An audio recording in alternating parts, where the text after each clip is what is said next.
क्या है।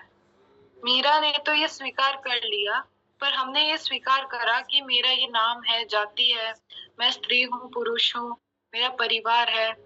और इसमें इतने मगन हो गए, यहाँ की लीला में इतने मगन हो गए कि ये भूल गए कि हम भगवान के रास में उनकी सखियां हैं।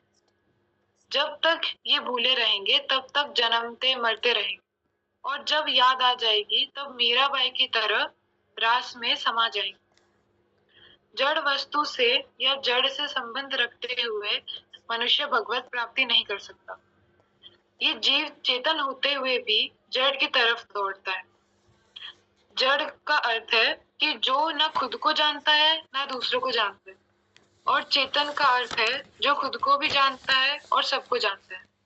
नारायण नारायण नारायण नारायण। बहुत अच्छा। तो अब संतोष भाई से सुनते हैं पथे।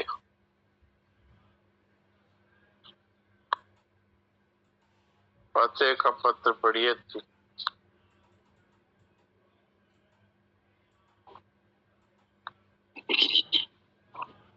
राम राम, प्रणाम जी साहब। राम राम। 15वां है नी? 15वां है। स्नेहमयी दुलारी बेटी, सर्वदा शांत तथा प्रसन्न हो। पत्र के स्वरूप में भेंट हुई। विरह की वेदना और मिलन के आनंद में अगाध अनंत रस छिपा है, तो फिर अशांति के लिए स्थान ही कहाँ है। बेचारी अशांति तो उस समय तक जीवित रहती है जब तक हम सब प्रकार से जिनके हैं उनके हो नहीं जाते।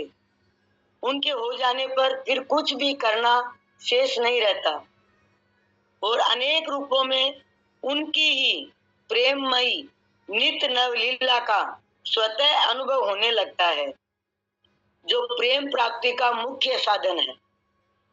जहाँ रहो प्रसन्न हो, पुनः तुमको बहुत बहुत प्यार। ओम आनंद, ओम आनंद, ओम आनंद। नारायण नारायण नारायण। देखिए, इसमें प्रेम की बहुत बढ़िया बात आई है इस पत्र में। अब विरह की वेदना है, इसमें भी रस है, और मिलन का आनंद है, इसमें भी रस है। विरह की वेदना में भी अपने प्रेमास्पद का सतत योग है। विरह है वो वास्तव में मिलन से भी अधिक भक्त के लिए रस रूप है, क्योंकि विरह है वो मिलन को सजीव बनाता है, और मिलन है उसमें तो ये छिपा रहता है कि कहीं बिछड़ ना जाए, लेकिन विरह में सब समय मिलन का ही चिंतन होता है कि अब मिलेंगे, अब मिलेंगे। तो विरह और मिलन दोनों में ही अगाध अनंत रस छिपा है। ये सारी बातें वो प्रेमी लोग जान सकते हैं। संसार में तो प्रेम है नहीं, यहाँ तो है एक प्रकार से आसक्ति।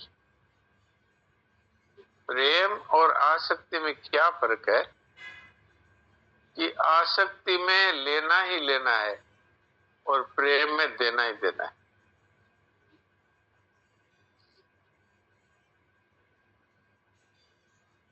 सखियां है वो भगवान को हर प्रकार से आनंद सुख सुविधा देना चाहती है, और भगवान है वो सखियों को सब प्रकार से आनंद देना चाहते हैं।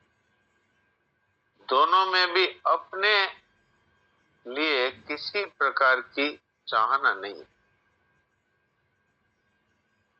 इसलिए ही ये प्रेम का रस है, ये निरंतर बढ़ता ही रहता है। आसक्ति में जो एक सुख की अनुभूति है वो प्रतिक्षण घटती रहती है।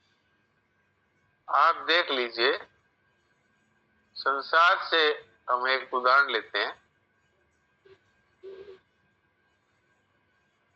जब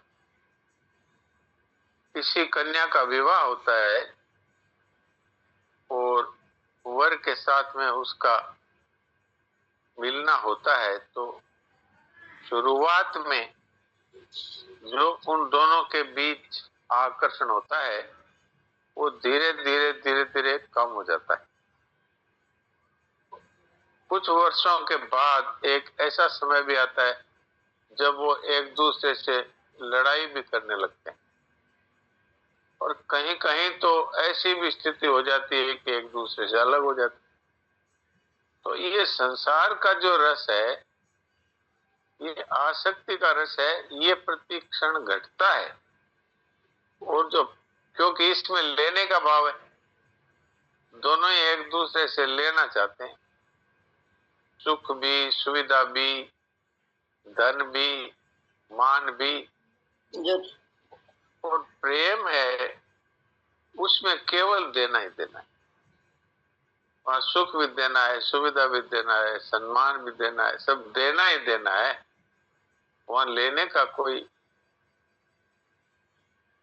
प्रावधान नहीं है और किसी प्रकार की लेने की गंध भी नहीं, केवल देना ही देना। इसलिए उसमें हर समय बढ़ने वाला अनंत रस छिपा हुआ है। तो शरणानंद जी महाराज देवकी जी को कहते हैं कि जहां विरह की वेदना और मिलन के लिए जहां पर उत्कट अभिलाषा है, वहां अगाध अनंत रस है। तो फिर अशांति के लिए स्थान ही कहां है? और शांति तो कब तक रहती है?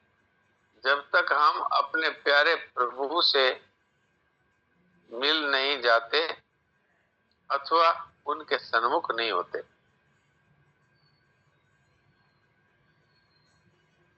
जहां ये जीव भगवान के सम्मुख हो जाता है तो अनंत जन्मों के सारे पाप तत्काल नष्ट हो जाते हैं और किसी भी प्रकार की बेचैनी, अशांति, निरसता नहीं रहती।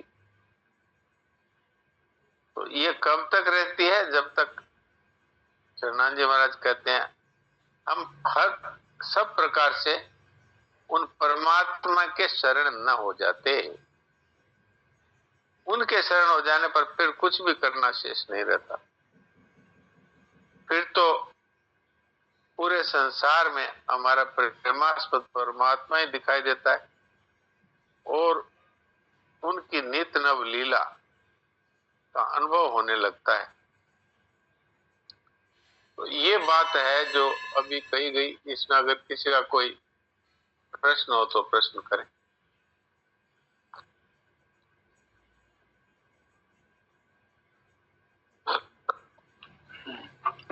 डॉक्टर साहब प्रणाम। हाँ जी प्रणाम, बोलिए।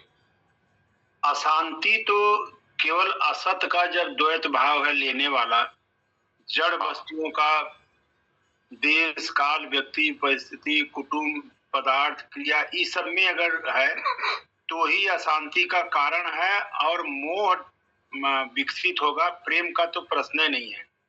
प्रेम तो अद्वैत स्थिति के बाद जब स्वीकृत द्वैत हो जाए, या प्रेम के लिए एक से जब दो हो जाते हैं, भगवान और संत महात्मा दृष्टि कराते हैं, अनुभव तो नहीं है, लेकिन जब एक से दो होते हैं तब प्रेम की स्थिति होती है। वहां जड़ता का कोई संबंध नहीं रहता, लेने देने का, केवल स्वयं को देना लेना है, अपने आप को अर्पण करना है। तो ये बात समझ में आती है कि प्रकृति में तो जड़ता का लेन देन है, लेकिन भगवान में और स्वयं में तो ये पहुंच ही नहीं सकते। तो इसलिए अशांति वहां पहुंचने का प्रश्न ही नहीं होता है। ऐसी बात इस पत्र से समझ में आती है। जी जी बिल्कुल ठीक बोल रहे हैं। वास्तव में अशांति तो जड़ता से संबंध मानने में ही है। जहां हमारा जड़ता से संबंध विच्छेद हुआ, अर्थात इसका अस्तित्व और इसका महत्व हमारे जीवन में नहीं रहता है, तो फिर व्यवहार और सेवा के लिए ही संबंध रहता है, तो वहां पर अशांति का कोई प्रश्न ही नहीं है। जहां ममता और कामना है वहीं अशांति है। तो जड़ के साथ न तो ममता है न जड़ की इच्छा है, तो अशांति का मूल ही समाप्त हो जाता है और केवल चेतनता ही रहती है। वहां पर तो केवल रस और आनंद ही आनंद है। सुनीता जी क्या पूछते हैं, मैं आपको अनम्यूट करता हूं।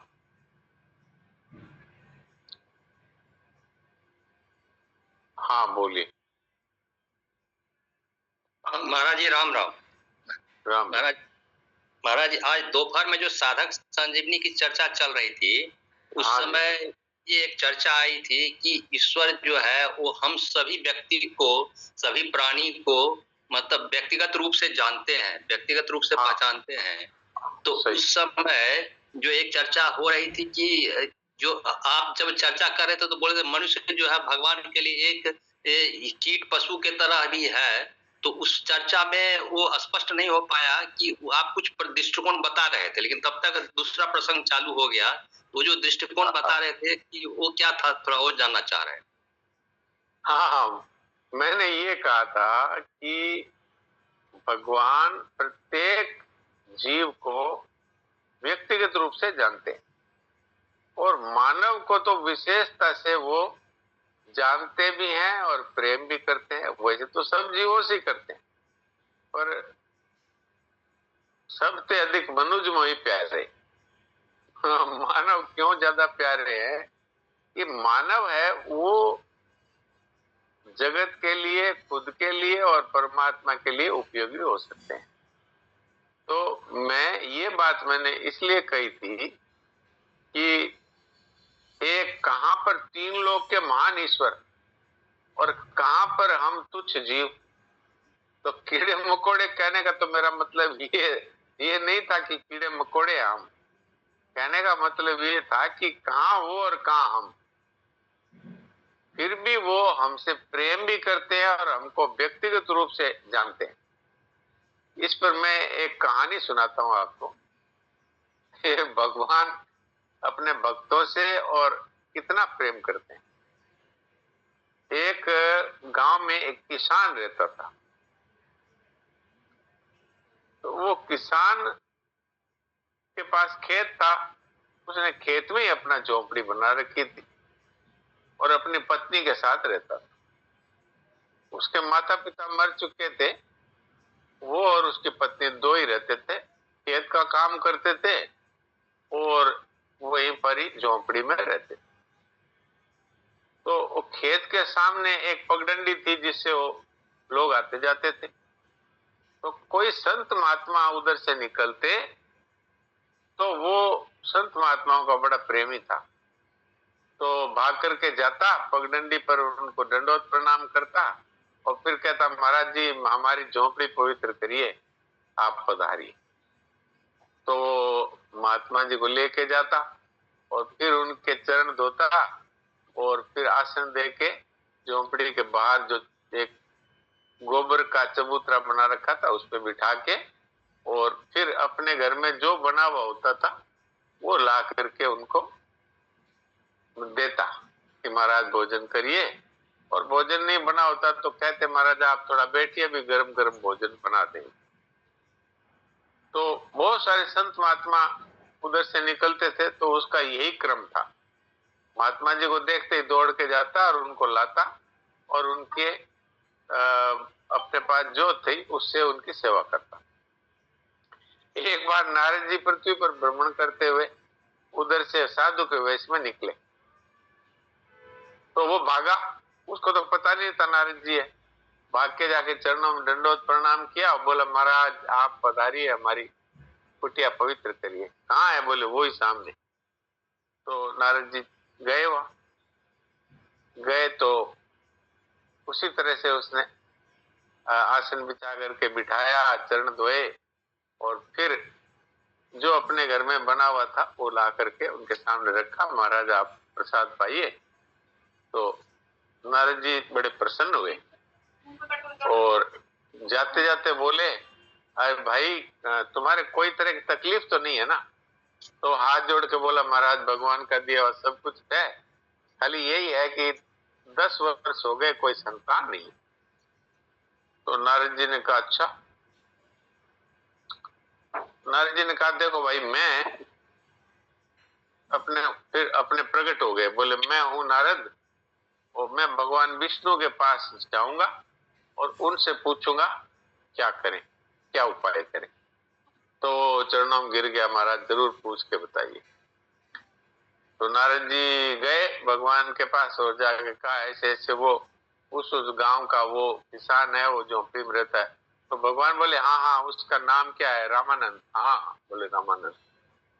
तो भगवान पर्सनली जानते हैं ना सबको, कौन से गांव में, पृथ्वी के कौन से शहर में, कौन से गांव में, कौन से खेत में नारद जी कह रहे हैं। वो बोले कि अच्छा अच्छा वो रामानंद, हाँ हाँ बोलो बोलो। बोले महाराज वो बहुत बड़ा अच्छा संत सेवी है और उसके एक संतान नहीं है, आज 10 साल हो गए विवाह हुए। तो भगवान ने कहा देखो भाई, उसका कोई ऐसा कर्म हुए हैं पति पत्नी के कि उसको अगले 7 साल तक कोई अगले 7 जन्मों तक उसको कोई संतान नहीं होगी। तो नारद जी सुन करके और बोले ठीक है, भगवान कहते हैं तो इससे ऊपर क्या हो सकता है। तो वापस आए, उसी रास्ते से निकले तो भाग करके चरणों में गिरा, महाराज महाराज पधारिए पधारिए। तो नारद जी ने कहा कि भाई देखो बात यह है कि भगवान विष्णु ने ये कहा कि तुम्हारे तो 7 जन्म तक कोई संतान होने का योग नहीं है। तो कहा महाराज जैसी भगवान की इच्छा है, चलिए आप तो चलिए प्रसाद पाइए। प्रसाद करवा के उनको विदा किया। कोई 10 दिन बाद में उधर से एक पकड़ महात्मा निकले। तो पकड़ महात्मा कुछ गाते हुए जा रहे थे। उसने जाके वो किसान बेचारा गया, रामानंद जाके प्रणाम किया, बोला महाराज हमारी कुटिया पवित्र करिए, आप पधारिए। बोले भाई देख, तेरे घर में घी है? बोले हाँ है। तो आटा है? बोले हाँ है। कोई गुड़ है? वो है। तो फिर हमको मालपुआ बना के खिलाओ तो हम चले।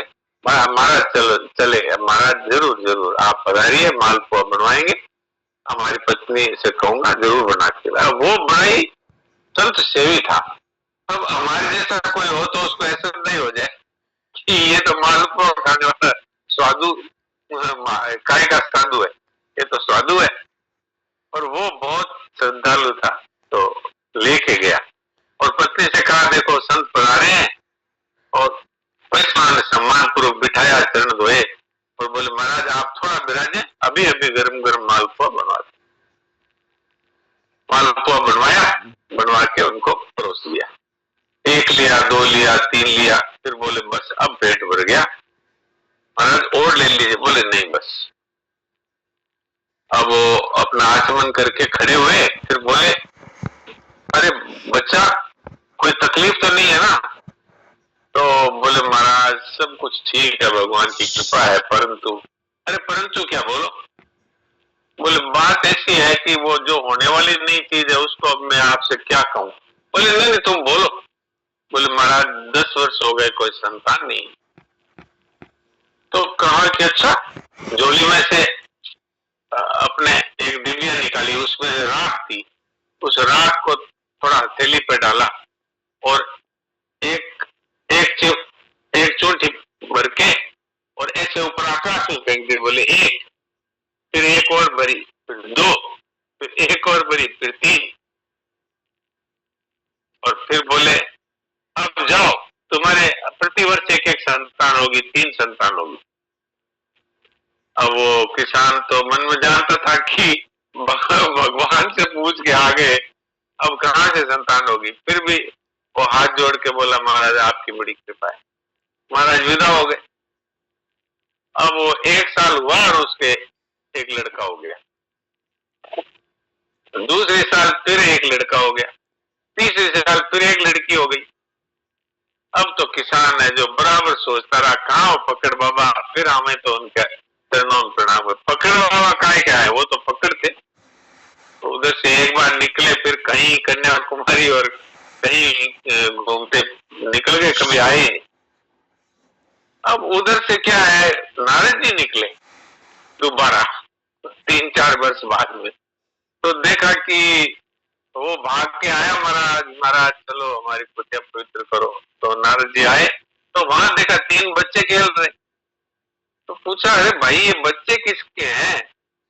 बोले महाराज सब संतों की कृपा है, एक संत पधारे थे, उन्होंने इसी तरह से उन्होंने पूरी कहानी सुना दी, कैसे उन्होंने ऐसे राख उड़ा के 3 बच्चे बोल दिए। तो नारद जी को बड़ा दुख भी हुआ और आश्चर्य भी हुआ कि अच्छा भगवान ने मेरे सामने झूठ बोला। तो सारा कार्यक्रम छोड़ करके और सीधे पहुंच गए विष्णु जी के पास। अब वो तो मन की गति से चलने वाले, इधर मन में विचार किया और विष्णु जी के सामने हाथ जोड़ के दंडोत किया, महाराज मेरी बेइज्जती करानी थी क्या? अरे बोले हुआ क्या? बोले हुआ क्या, वो रामानंद उस गांव वाला? हाँ बोले हाँ बोलो, कि उसके तो 3 बच्चे खेल रहे हैं और आपने मुझे कह दिया कि उसके तो 7 जन्म में बच्चे होने वाले नहीं है, तो मेरी बेइज्जती कराना ये आपका काम है क्या?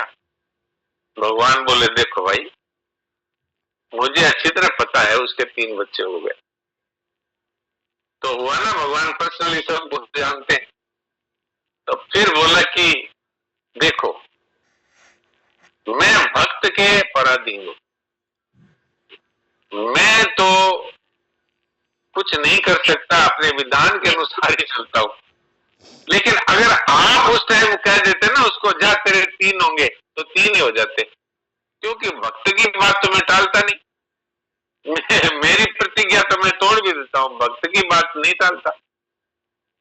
तो नारद जी मन में सोचने लगे कि देखो मैं कितना अभागा हूं कि मैं भगवान की इस कृपालुता को जानते हुए भी और उस बेचारे किसान को मैंने कुछ नहीं दिया। तो ये कहानी है कि संतों का प्रभाव कितना है। भगवान अपनी बात छोड़ सकते हैं, संतों की बात को नहीं टालते, और भगवान सबको व्यक्तिगत रूप से जानते हैं, इसलिए ये कहानी मैंने कही। तो कीड़ा मकोड़ा तो मैंने यूं कह दिया कि भगवान के सामने तो तुच्छ है ना, कीड़े मकोड़े जैसे ही है, लेकिन वो हमसे प्यार करते हैं, हमको तो वो अपना मानते हैं ये मेरा बच्चा है। तो माँ जिस तरह से बच्चे से प्यार करते हैं, ऐसे प्यार करते हैं भगवान। ये बात कही थी, तो अब मैंने इसको कहानी के रूप में थोड़ा आपकी सेवा में रख दिया, तो आपका समाधान हो गया होगा। जी महाराज जी, बहुत स्पष्ट भगवान का दया है महाराज जी, हर आदमी को देखते हैं। हाँ, भगवान तो सबको जानते हैं, और गीता में साफ कहा भी है कि मैं तू और राजा लोग पहले भी थे और अभी भी है, दिख रहे हैं और आगे भी रहेंगे, इन सबको मैं जानता हूँ, पिछले जन्मों पिछले जन्मों को और इस जन्म को और आगे वाले को भी मैं जानता हूँ, लेकिन तुम नहीं जानते। तो भगवान ऐसे सर्वज्ञ है ना, उनको कोई सोचना थोड़ी पड़ता है, उनके तो सब कुछ वर्तमान है, भविष्य भी भूत भी सब वर्तमान में उनके सामने। तो ये बात है। एक छोटा सा प्रश्न इसी के साथ जुड़ा है। हाँ बोलिए। भगवान तो प्रकट होते हैं, हाँ जी, वो स्वेच्छा से प्रकट होते हैं, अंतर्धान भी होते हैं। जीव के लिए लिखा हुआ है कि संपूर्ण प्राणी जन्म से पहले